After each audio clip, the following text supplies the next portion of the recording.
I'm the why guy. I don't know why you do what you do. What is your motive for action? What is it that drives you in your life today, not 10 years ago, or are you running the same pattern?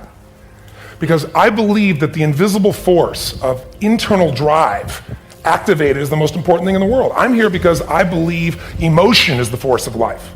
All of us here have great minds. Most of us here have great minds, right?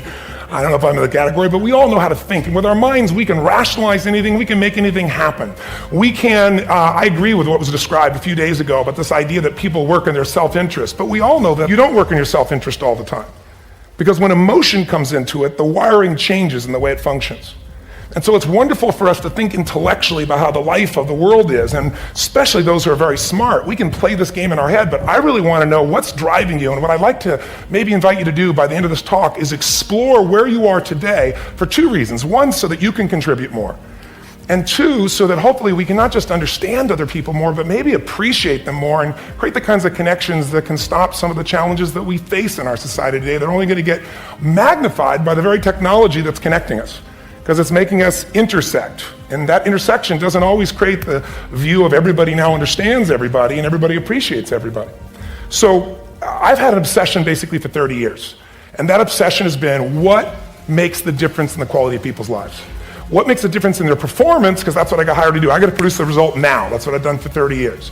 I get the phone call when the athlete is burning down on national television and they were ahead by 5 strokes and now they can't get back on the course.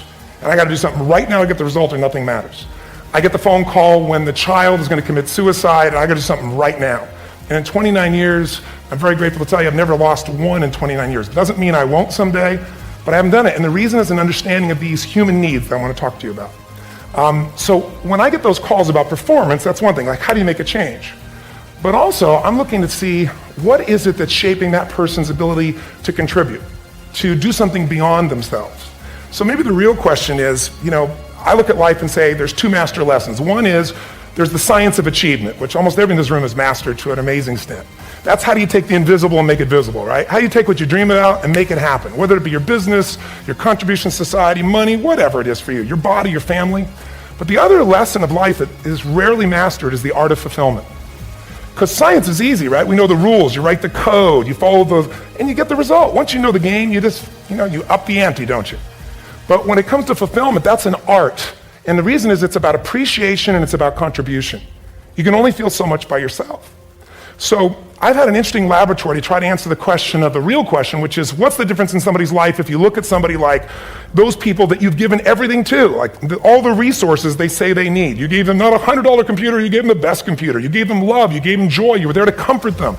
And those people very often, and you know some of them I'm sure, end up the rest of their life with all this love, education, money, and background, spending their life going in and out of rehab.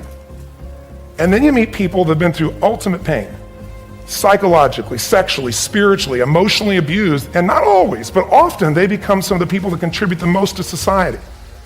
So the question we got to ask ourselves really is, what is it? What is it that shapes us? And we live in a therapy culture. Most of us don't do that, but the culture is a therapy culture. And what I mean by that is the mindset that we are our past. I want to talk to you today about unclutter your mind. We're tempted to live guilty because of past mistakes and bitter over what didn't work out. And we wonder why we don't enjoy life, why we're not passionate about dreams, why we can't sleep at night. It's because our mind is cluttered. You weren't created to live worried, guilty, bitter, upset. If you're going to reach your destiny, you have to clear out the clutter. You can't stop negative things from coming, but you can keep them from staying. You don't have to hold on to it. When we make mistakes, guilt will come. Condemnation, telling us how we don't measure up.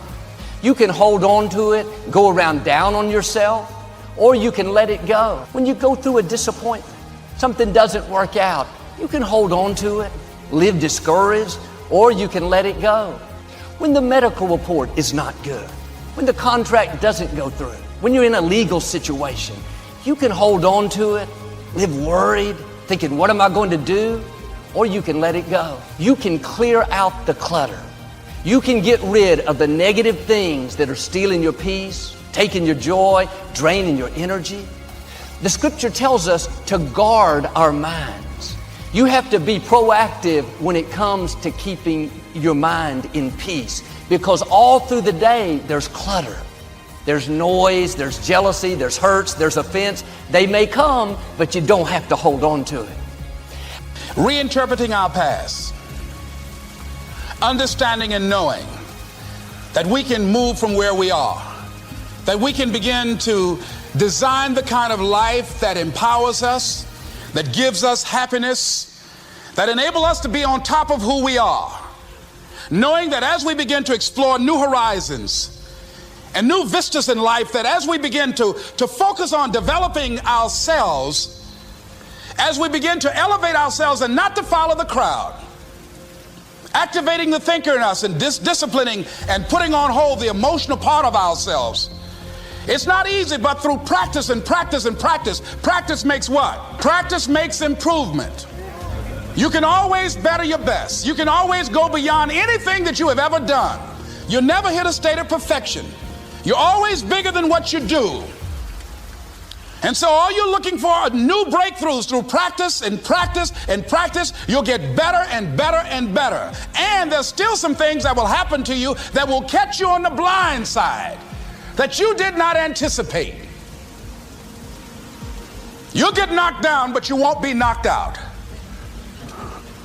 You'll be able to get to your feet again, be on the ropes, but you'll have a fast recovery rate when you work on yourself. Hard work matters. Why does hard work matter? Well, hard work matters strategic because if you make more phone calls, you do the old adage, right? Show up earlier than everybody else, leave later.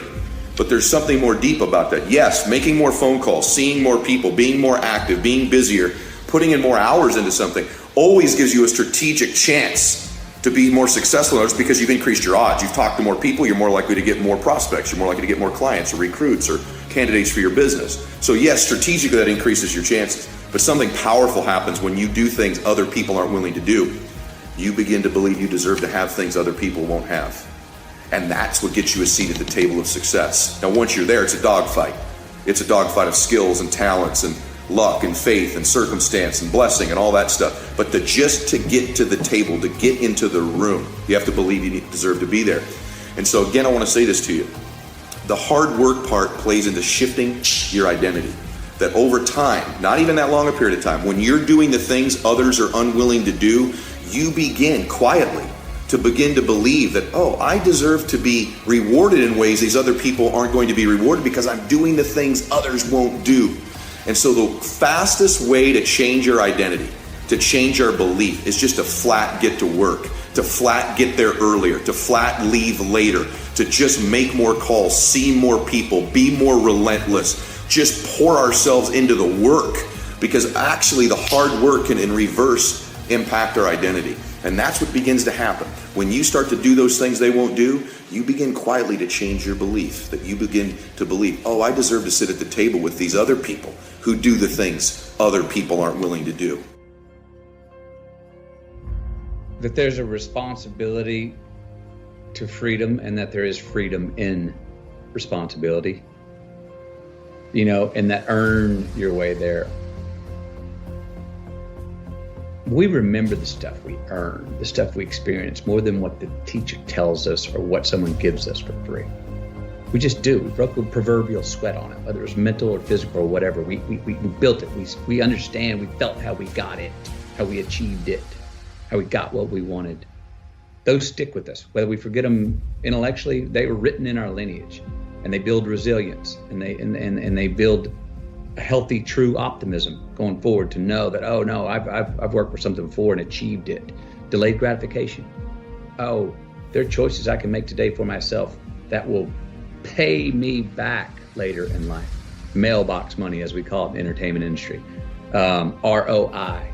There are specific personal choices we can make, and they're worth considering.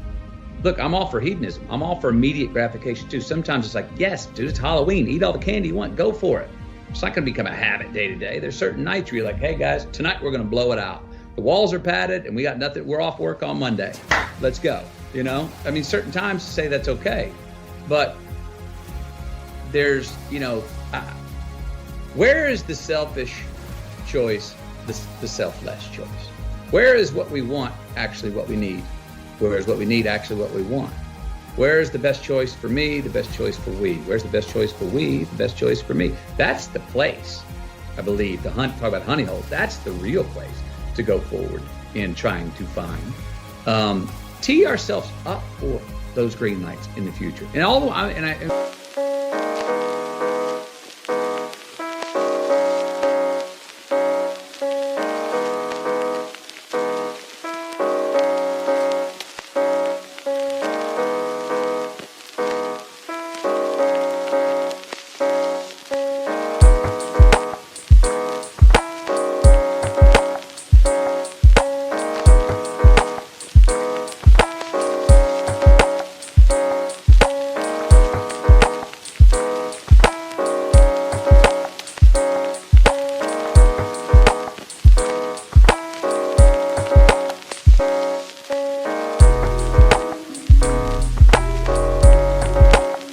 the simple things. Let me break it down to really simple.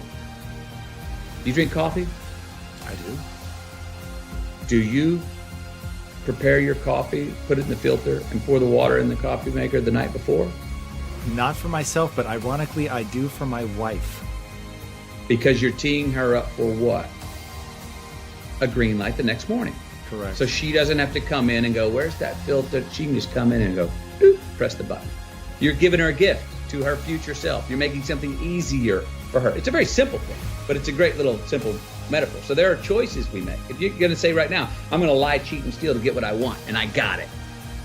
I got an immediate green light for me. That's a battery-powered green light. That's not a solar-powered green light. Why? Because now, everywhere I go, I got to look over my shoulder to see if someone's there that I lied, cheat, and stole from. And when I'm doing that, I'm stealing whose time? My time. Now I'm not freedom. I'm not free. I don't have the freedom. I didn't create freedom in my future because I chose to make an irresponsible act that I left crumbs. I've now got reasons to look over my shoulder. And the more things we do to create in our future that we got to look over our shoulder, the more of our most precious thing we have in our lives, time, that we're stealing from ourselves. So it's not puritanical. It's just like, it's actually self-serving. It's a very selfish choice. And I'm a fan of the word selfish. I've helped redefine it. But I believe that there are selfish choices we can make that are the most selfless, that there are selfless choices that we can make that are the most selfish choices. Those two are not a contradiction, and we see them that way. Responsibility of freedom and the freedom in responsibility. Life's more than just straight Saturdays with as much cake as you want to eat. It just is. You will see how long you last doing that if you really do it. You won't last that long. Responsibility is appreciation of a past. It's building of a lineage. It's investing in ourselves. It's investing in something we started to build yesterday that we want to take into tomorrow. There's a response that gives us freedom. So to actually have true freedom, we have to be responsible, more responsible for certain things, for ourselves, who we are, constantly investigating and interrogating our better selves to say, I'm going to be a little bit better at this tomorrow, knowing that we never land. There's no ta-da moment. And that is one thing I think we all got to watch, because we all are so result oriented. Oh, if I keep doing this, I'm going to get to that place of pure enlightenment. I'm going to go, ta-da, bullshit. No, you don't. Can it be a small ascension of evolution? Yes. But there's no ta-da moment. We're always chasing yet. And if we can get...